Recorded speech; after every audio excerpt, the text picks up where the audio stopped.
আমার আদর্শিক লিডার শহীদ ওসমান হাদি একটা কথা বলছেন ওনার মৃত্যুর আগে। তিনি বলছেন বিএনপি ক্ষমতায় আসলে সর্বোচ্চ 2 বছর ক্ষমতায় থাকতে পারবে, সর্বোচ্চ 2 বছর ক্ষমতায় থাকতে পারবে বিএনপি যদি ক্ষমতায় আসে। আমার কাছে এখন মনে হচ্ছে যে বিএনপি এটা ইচ্ছা করে অত্যন্ত আগ্রহ সহকারে, অত্যন্ত আন্তরিকতার সাথে তার এই আদর্শ বাস্তবায়নের জন্য নেমে গেছে। কথা ছিল জুলাইয়ে সনদ বাস্তবায়ন হবে, যেদিন শপথ নেবে সেই দিন 2টা সনদ একসাথে বাস্তবায়ন হবে, 2টা শপথই একসাথে নিতে হবে। কিন্তু বিএনপি করলো কি, বিট্রে করলো। তারা বিট্রে করলো, তারা ওটা নিল না। এখন এক ধরনের সাংবিধানিক সংকট আছে। সবার আগে বিষয়টা হলো নির্বাচনটা হইতে তো জুলাই সনদের ভিত্তিতে, নির্বাচনটা হইলেও জুলাই সনদের ভিত্তিতে, নাহলে জুলাই নির্বাচন হওয়ার কথা কত 2029 সালে, তাই না? 2029 সালে তো নির্বাচনটা হওয়ার কথা। তো সেটা এত আগে কেন হইল? কিসের ভিত্তিতে হইল?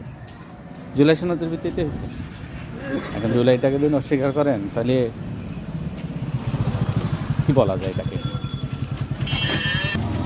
তবে এটাও ঠিক যে জামায়াত ইসলামী এক ক্ষমতায় আসা তাদের জন্য ঠিক হইতো না। ঠিক হতো না এই কারণে যে এই যে জেনজি যারা ভোট দিছে তারা তো আওয়ামী লীগের দুঃশাসন দেখছে, তাই না?